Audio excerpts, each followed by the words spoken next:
빈들의 마른 불같이 시들은 나의 심령, 주님의 허락한 성령 간절히 바랍니다. 가물음이 마른 땅에 단비를 내리시되 성령의 단비를 부어 새 생명 주옵소서. 반가운 빗소리 듣고 산천이 춤을 추네. 봄비로 내리는 성령 내게도 주옵소서. 가물음이 마른 땅에 단비를 내리시되 성령의 단비를 부어 새 생명 주옵소서. 절 따라 우러를 내려 조목이 무성하듯 갈급한 내 심령 위에 성령을 부으소서.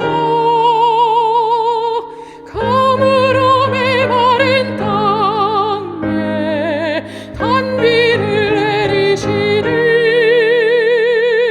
성령의 단비를 부어 새 생명 주옵소서.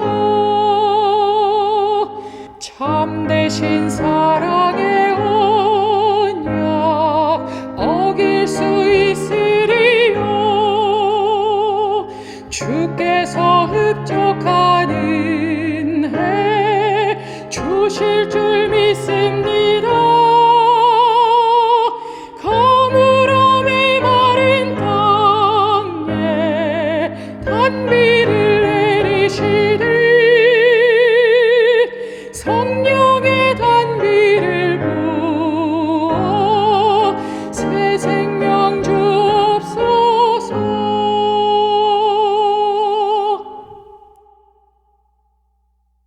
자비하신 하늘아버지, 이 시간 주님 앞에 마음을 열고 말씀을 듣고자 머리를 숙였습니다. 주님의 말씀을 듣고 주님의 심정을 닮아가고 싶습니다. 세상을 향한 하나님의 마음을 우리도 갖게 하셔서 하나님의 일을 우리도 할 수 있게 도와주시옵소서. 자신에게 향하는 이기심의 창을 모두 닫고 그리스도의 말씀 속에서 그리스도의 정신을 배우는 한 시간 되게 도와주시옵소서.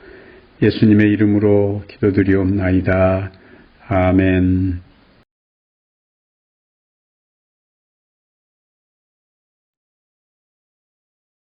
오늘은 예수님의 십자가상에서의 말씀 한 구절을 함께 생각해 보도록 하겠습니다. 요한복음 19장 28절에서 29절까지 이렇게 말씀을 했습니다. 이후에 예수께서 모든 일이 이미 이룬 줄 아시고 성경으로 응하게 하려 하사 가라사대 내가 목마르다 하시니 거기 신포도주가 가득히 담긴 그릇이 있는지라 사람들이 신포도주를 머금은 해용을 우슬채에 매어 예수의 입에 대니. 예수께서 십자가에 달리셔서 우리가 잘 아는 대로 가상 7원 7마디의 말씀을 하셨습니다. 그 중에 예수께서 하신 이 말씀, 내가 목마르다 하시는 말씀을 우리는 주의 깊게 좀 생각해 볼 필요가 있습니다. 왜냐하면 예수께서는 이 세상에 무엇이든지 다 하실 수 있는 분이십니다.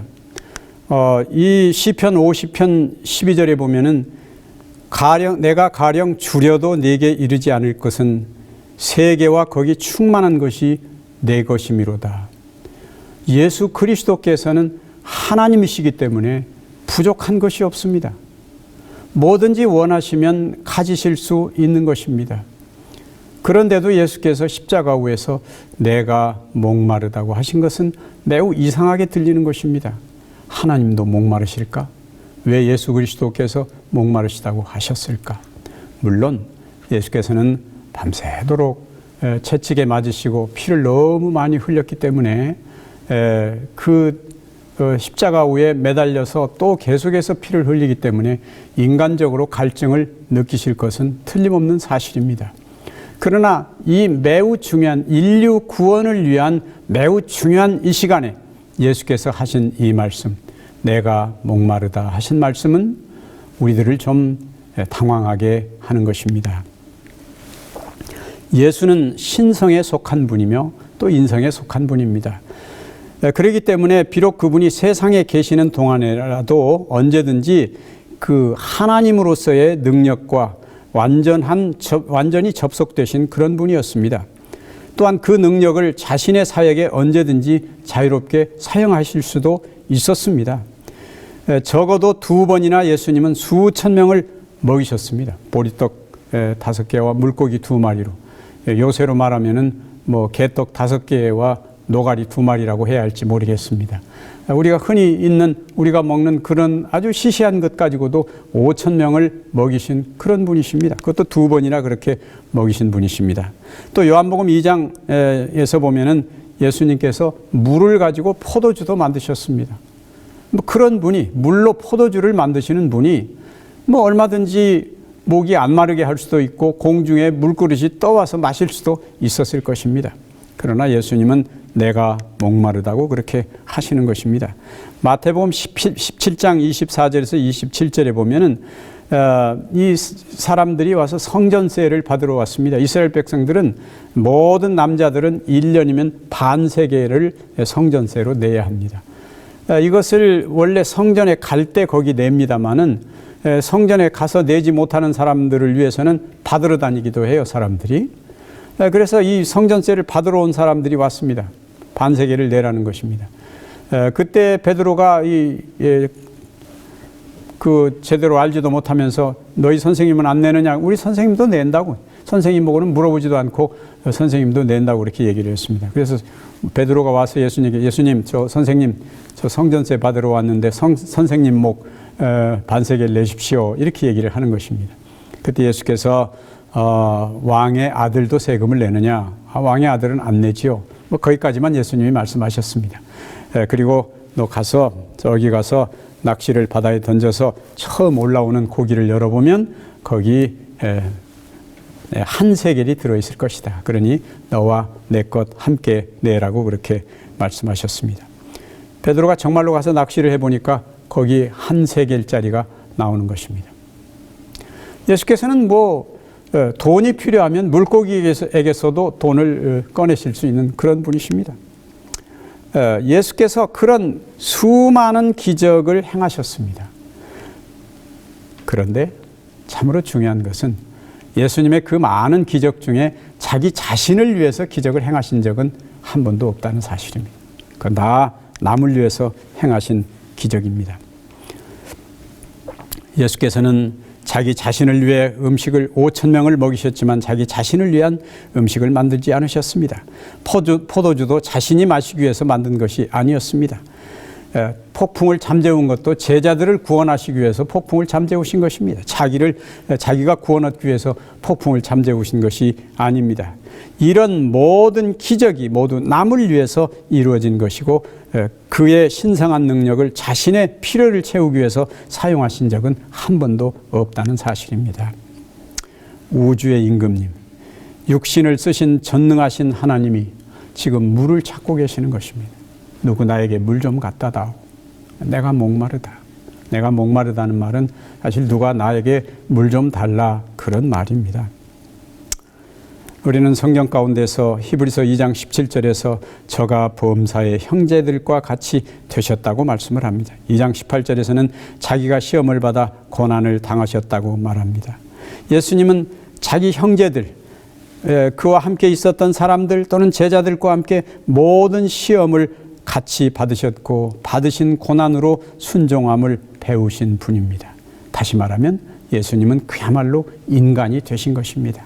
인간처럼 사셨습니다. 마태는 예수님께 임마누엘이라는 이름으로 불릴 것이라고 기록했습니다. 하나님이 우리와 함께 계시다는 뜻입니다. 이 구절을 두 부분으로 나누어 보면 둘 다 깊은 의미를 가지고 있습니다. 예수는 실제로 하나님이시라는 것이죠. 하나님이 저와 함께 계시기 때문에. 그리고 예수는 참으로 우리 중에 하나라는 것이죠. 하나님이 그와 함께 계시는 사람이라는 뜻입니다. 예수님은 하나님이시면서도 정말 사람이셨습니다. 복음서에는 그분이 순수하게 인성을 가지신 분이라는 여러 증거가 나타납니다. 예수님이 실제로 목마르시고 피곤하시고 그러셨습니다. 요한복음 4장 6절 7절에 보면 사마리아를 여행하시면서 지치고 목마른 여행자로 물 좀 달라고 하십니다. 배가 거의 가라앉을 지경으로 폭풍이 몰아치는 가운데 너무 졸려서 피곤해서 주무시고 계시는 모습을 제자들이 보았습니다.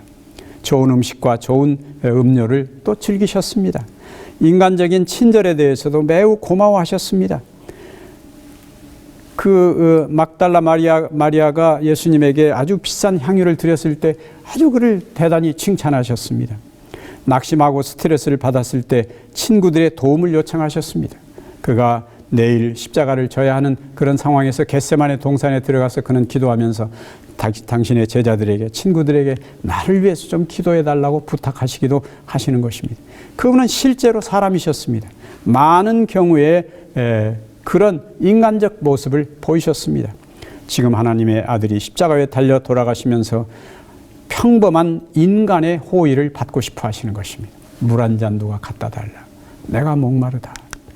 마태복음 25장 34절에서 36절에 보면 이런 말씀이 나옵니다. 우리가 잘 아는 양과 염소의 비유죠. 그때 임금이 오른편에 있는 자들에게 이르시되 내 아버지께 복받을 자들이여 나와 창세로부터 너희를 위하여 예비된 나라를 상속하라. 내가 추릴 때에 너희가 먹을 것을 주었고 목마를 때에 마시게 하였고 나그네 되었을 때에 영접하였고 벗었을 때에 옷을 입혔고 병들었을 때에 돌아보았고 옥에 갇혔을 때에 와서 보았느니라.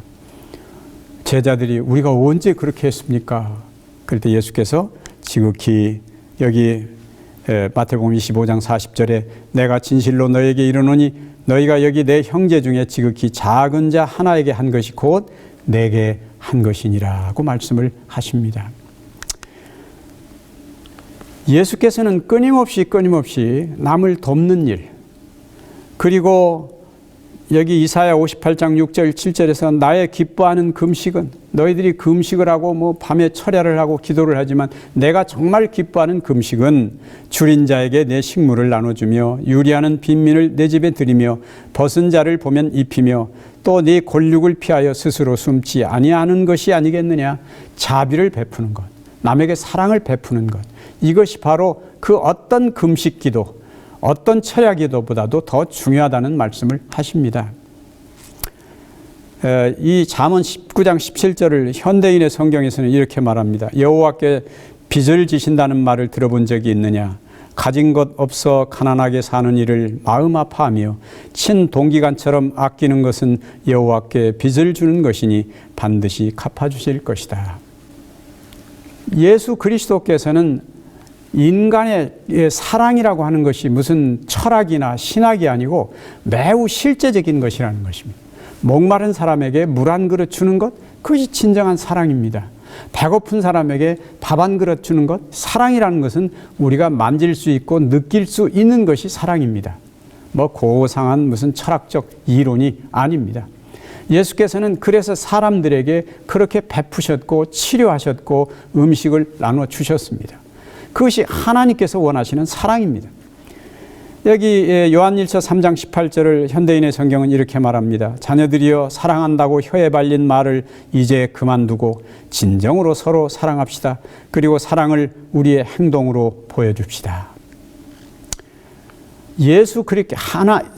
예수께서 사람들에 대한 사랑도 그러하거니와 사람이 하나님을 사랑할 수 있는 것도 목말라 하시는 그리스도께 물 한 그릇 주는 것. 그런데 그것이 바로 그리스도께 드리는 것이 아니고 이 땅 위에 목말라하는, 배고파하는 지극히 작은 어린아이에게 주는 것이 곧 하나님께 하는 것이라고 예수께서는 그렇게 말씀을 하십니다.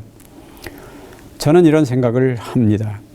우리 교회에서는 특별히 각 시대의 대쟁투, 이 대쟁투라는 말을 많이 씁니다. 최후의 대쟁투, 선악간의 대쟁투라는 말을 많이 씁니다. 예수 그리스도와 사단 사이에 있을 대쟁투의 가장 중요한 이슈는 무엇인가? 물론 하나님의 율법입니다.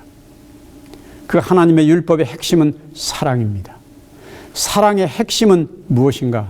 그것은 이타적으로 사느냐, 이기적으로 사느냐 하는 것입니다. 그리스도의 정신은 끊임없이 주라는 것입니다. 베풀라는 것입니다. 사단은 끊임없이 가지라는 것입니다. 더 가지라. 그것이 바로 율법의 핵심이요. 그리고 사단과 그리스도 사이의 대쟁투의 핵심입니다.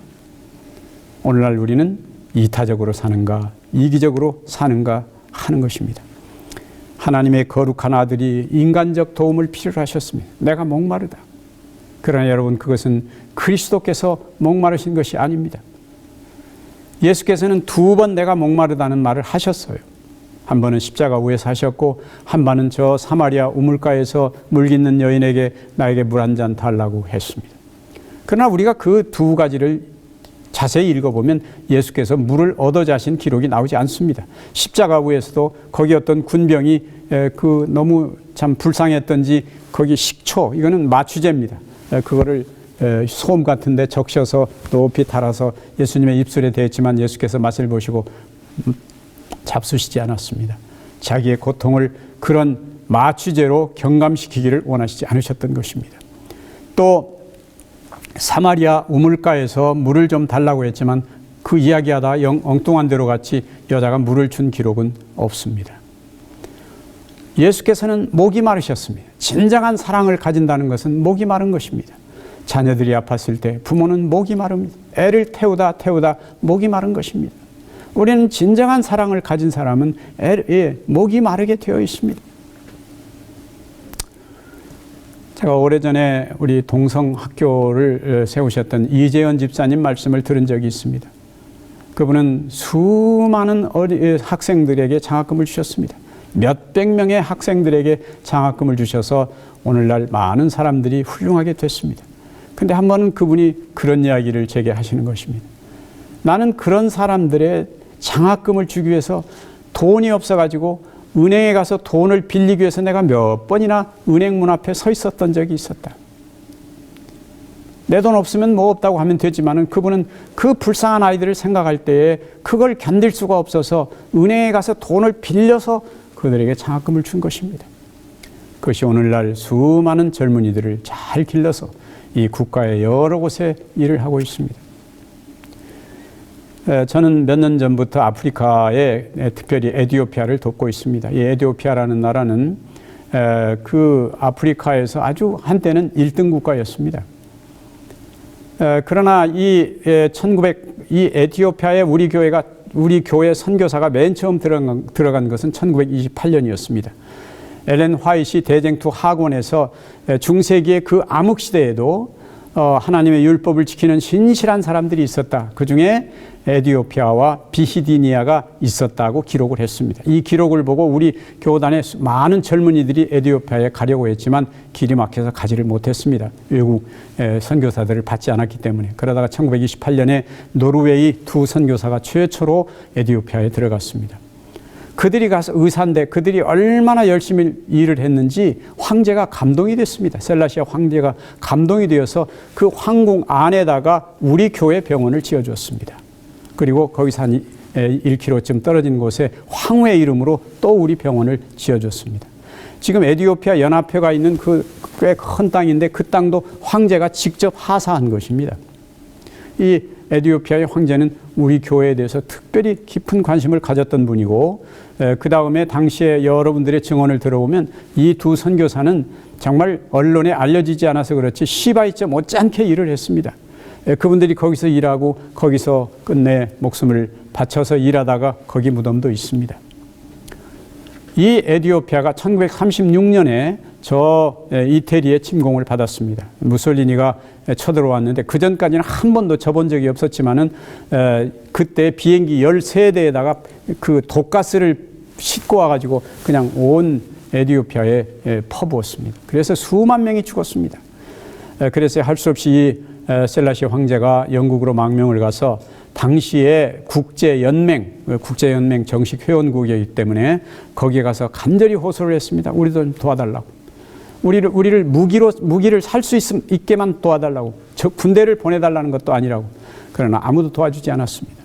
그때는 한참 유럽이 식민지를 만들고 있던 시대에 뭐 이태리가 식민지 하나 더 만드는 것에 대해서 자기들이 방해할 이유가 없었다는 것입니다. 그래서 이 이태리군이 쳐들어와서 5년 동안 이 에티오피아를 짓밟았습니다.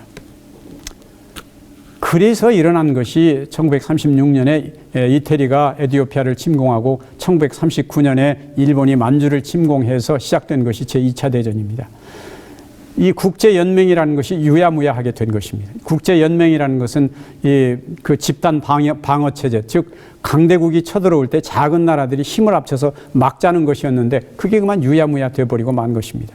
그래서 제2차 대전 때 7천만 명의 사상자가 나왔습니다. 그래서 루즈벨트와 처칠이 이건 아니다. 이렇게 하는 것은 정말 잘못되었다고 해서 그들이 다시 만든 것이 국제연합입니다. 오늘날 유엔이지요. 1945년 10월 24일에 조인을 해서 만든 것이 국제연합입니다. 그런데 이 국제연합을 만든 다음에 불과 5년 만에 한국전쟁이 터졌습니다. 북한군이 밀고 내려온 것입니다. 이때는 전연합군이 들고 일어섰습니다. 미 공군이 이틀 만에 한국 왔고 그 다음에 이 셀라시 황제가 자기 국민들을 향해서 이렇게 얘기를 했습니다. 우리가 정말 어려움에 빠졌을 때는 아무도 우리를 도와주지 않았다. 그러나 지금 한국이 이런 어려움에 빠졌으니 우리가 세계 평화의 이름으로 한국에 가자. 그래서 군대를 모집을 했습니다. 그래서 삽시간에 6,250여 명의 군대가 모집이 됐습니다. 이 사람들이 전부 다 거의가 다 황실 친위대입니다. 황제 친위대. 이 사람들은 대단한 사람들입니다. 그래서 이 사람들이 1951년부터 지부티 항에서 부산항까지 14,500km입니다. 그 머나먼 길을 배를 타고 21일 동안 미군 군함을 타고 와가지고 중부전선, 철원, 화천, 춘천 이 지역에 파견이 됐습니다. 거기서 미 7사단 예하에 들어가서 그들이 그 4년, 5년 동안 얼마나 치열하게 싸웠는지 모릅니다. 253회의 전투를 중공과 했는데 단 한 번도 진 적이 없습니다. 전설적인 군대입니다. 122명의 사망자를 내면서 그들이 전쟁을 이끌었습니다. 그리고 그 전쟁이 휴전이 되고 난 다음에 그들은 그래도 가지 않고 셀라시 황제가 공산군은 언제 다시 내려올지 모르니까 계속해서 지키라고 해서 1954년까지 이 에티오피아군이 한국에 머물면서 자기 부대 안에다가 보화원이라고 하는 그 고아원을 만들어 가지고 수백 명의 고아들을 자기들 돈으로 보살폈습니다. 자기들 돈으로 그들을 먹이고 같이 놀아주고 그렇게 했던 나라입니다. 근데 그 이후로 에티오피아는 많은 전란과 흉년을 겪으면서 또 여러 가지 정치의 어려움을 겪으면서 지금 세계에서 가장 가난한 나라 중에 하나로 전락하고 말았습니다. 제가 그곳을 여행하면서 참으로 마음 아픈 것을 많이 봤습니다. 시골에 가면은 아이들이 60-70%가 다 맨발로 삽니다. 그 맨발로 뛰어다니는 아이, 자갈밭, 그 쇠똥 말똥이 있는 그런 곳을 뛰어다니면은 거기 비가 와가지고 질컥한 것을 밟고 다니면은 거기서 이 충이 올라가고 무슨 벌레가 올라와가지고 살을 뚫고 들어와서 이 다리가 이렇게 퉁퉁 붓습니다. 그걸 거기서는 코끼리병이라고 그러는데 이건 항생제도 듣지를 않아요. 왜냐하면 균이면 항생제가 듣지만 이건 벌레기 때문에 항생제가 안 듣는 것입니다. 그래서 그 다리를 자르는 것입니다. 너무나 비참해요. 아이들은 많은데 그 아이들을 가르칠 학교가 없는 것입니다. 그곳에 우리 병원이 딱 하나 남았습니다. 원래 7개 있다가 김비병원이라는 병원 하나가 남았어요. 제가 거기 가보니까 병원은 꽤 규모가 큰데 거기 원장이라는 분이 3년 동안 자기가 무보수로 지금 와서 자원봉사하고 있다고 그래서 저희를 쭉 안내를 했어요. 그래서 쭉 돌아보니까 그 엑스레이가 하나 있는데 1970년에 만든 엑스레이를 지금까지 쓰고 있어요. 50년이 넘도록 그 엑스레이를 지금까지 쓰고 있는 것입니다. 이게 무슨 엑스레이입니까, 정말? 이게 뭐 무슨 주변 기기도 아무것도 없고 그냥 사람 눕혀놓고 들어가서 찍는 거예요. 그나마도 그게 얼마나 낡았는지 이제 더 이상 어떻게 고칠 수가 없다는 것입니다. 제가 너무 마음이 아팠습니다. 집에 돌아와서 저희 아내와 함께 오랫동안 기도하면서 어떻게 이럴 수가 있는가. 거기 뭐 환자들이 바글바글합니다. 너무 많아요. 근데 어떻게 뭐 이런 시설을 가지고 어떻게 치료를 한단 말인가.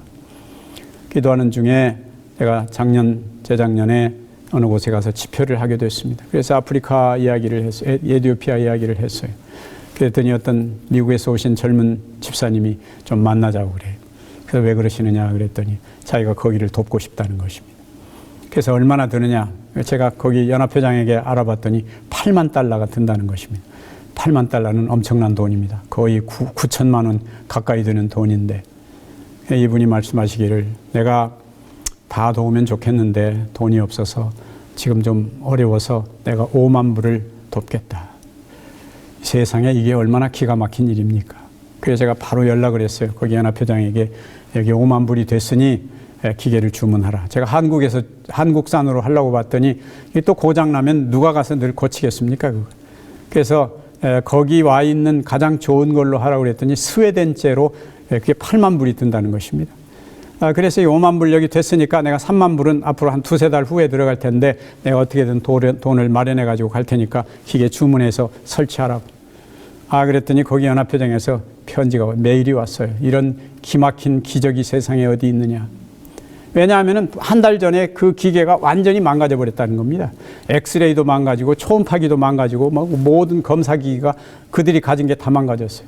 그러니까 환자들이 자꾸 다른 병원으로 가니까 이제 간호사들도 이 병원 망한다더라 해가지고 간호사들도 떠나는 것입니다. 병원이 완전히 문 닫게 됐어요. 그래서 전 에티오피아가 아주 비상이 걸려가지고 모든 관계된 사람들에게 다 모금을 했는데 딱 3만 불을 모금을 해놨다는 것입니다. 세상에 어떻게 이런 기가 막힌 일이 있을 수가 있습니까? 그래서 5만 불을 보내고 그 뒤에 제가 가면서 또 조금 더 마련해 가지고 가서 정말 그쪽에서 구할 수 있는 제일 좋은 엑스레이와 초음파기를 설치를 했습니다. 작년에 갔더니 거기 연합회장이 날더러 그런 얘기를 해요. 목사님, 우리 병원이 그동안 너무 어려웠는데 그 기계가 아프리카 이 중서부 전체에서 제일 좋은 엑스레이입니다. 그래가지고 지금 환자들이 너무나 많이 와가지고 병원이 완전히 살아났습니다. 그렇게 얘기를 해요. 제 마음에 얼마나 감사한지 모르겠습니다. 하나님께서는 필요한 때 목마른 사람을 위해서 일할 수 있는 사람을 주신 것에 대해서 감사합니다. 저는 지금 그곳에 학교들을 두 곳에 짓고 있고 그 다음에 작은 클리닉을 위해서 노력하고 있습니다. 하나님께서 때마다 여러 가지로 도와주시는 것을 생각할 때 너무너무 감사합니다. 예수께서 목마르다고 말씀을 하십니다. 예수께서는 목마르다. 그리고 우리에게 그분의 자녀들에게 하는 일을 통해 그분에게 한 잔의 물을 달라고 하십니다. 다시 말하면 이 세상에 목마른 사람이 다 없어질 때까지는 예수님은 여전히 목이 마르실 것입니다.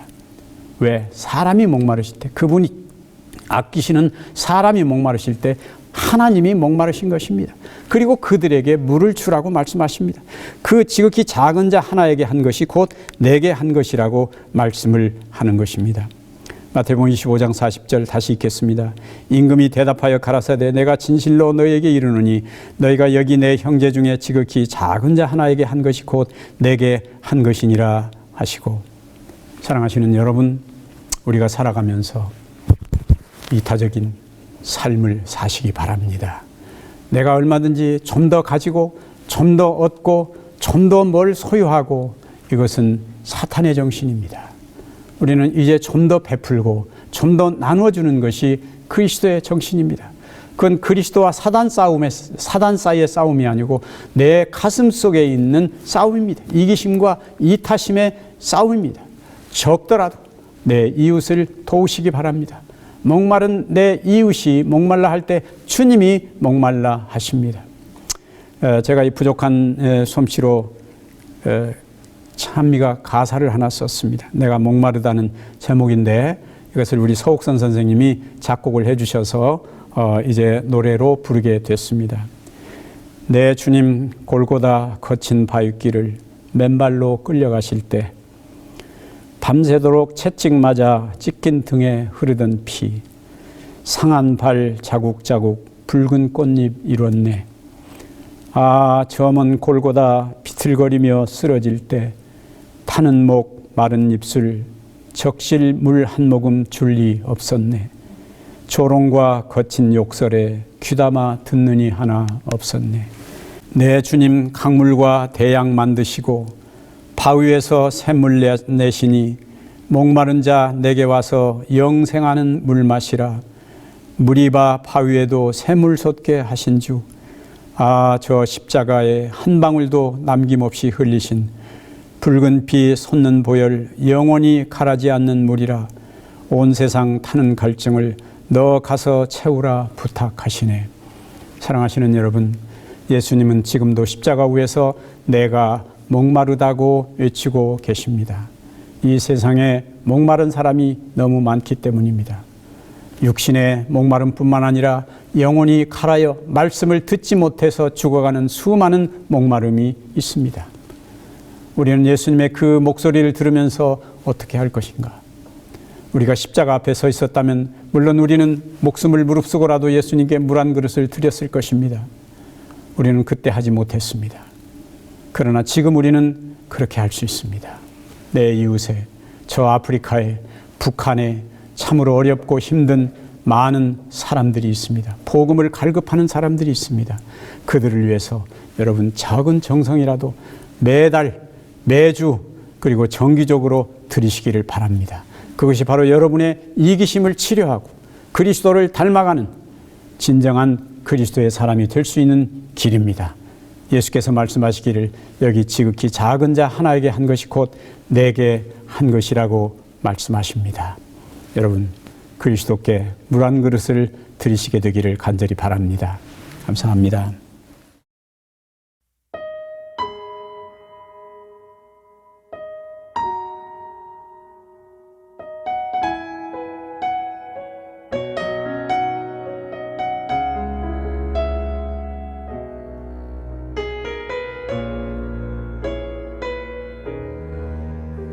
내 주님 골고다 거친 바위길을 맨발로 끌려가실 때 밤새도록 채찍 맞아 찢긴 등에 흐르던 피 상한 발자국 자국 붉은 꽃잎 이뤘네.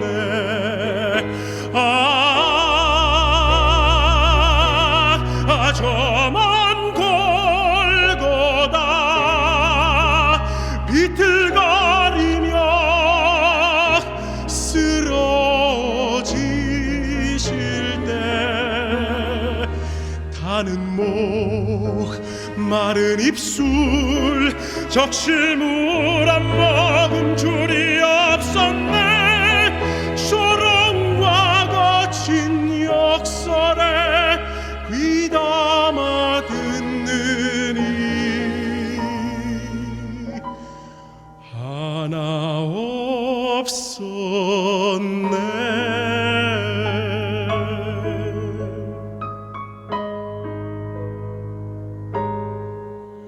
내 주님 갈바리 거친 십자가에 손과 발 못 박히실 때 이마에는 가시관과 옆구리에 깊은 장난 상한 몸 구석구석 붉은 꽃잎 이뤘네.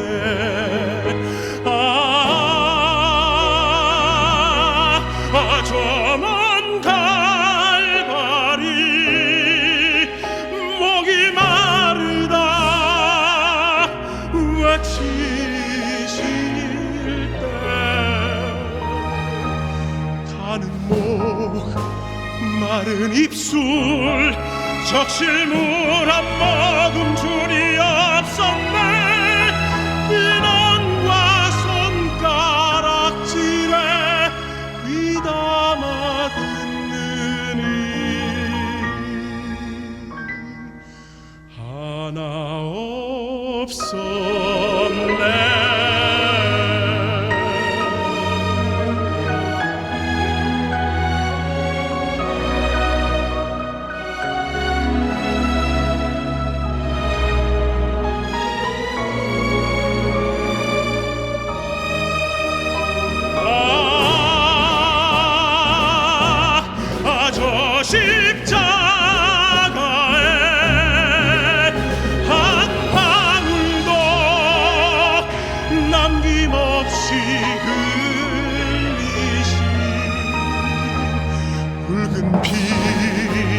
솟는 보혈 영원히 가라지 않는 물이라 온 세상 타는 갈증을 너가서 채우라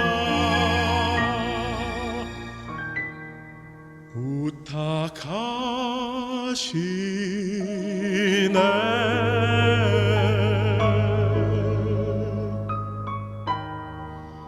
내가 목마르다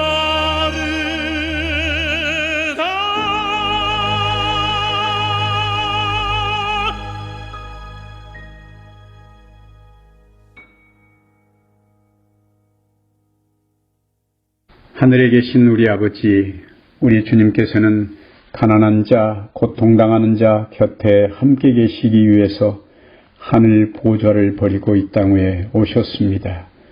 그리고 세상을 향한 사랑 때문에 십자가에 달려 보배로운 피를 한 방울도 남김없이 모두 흘리시며 목이 마르셨습니다.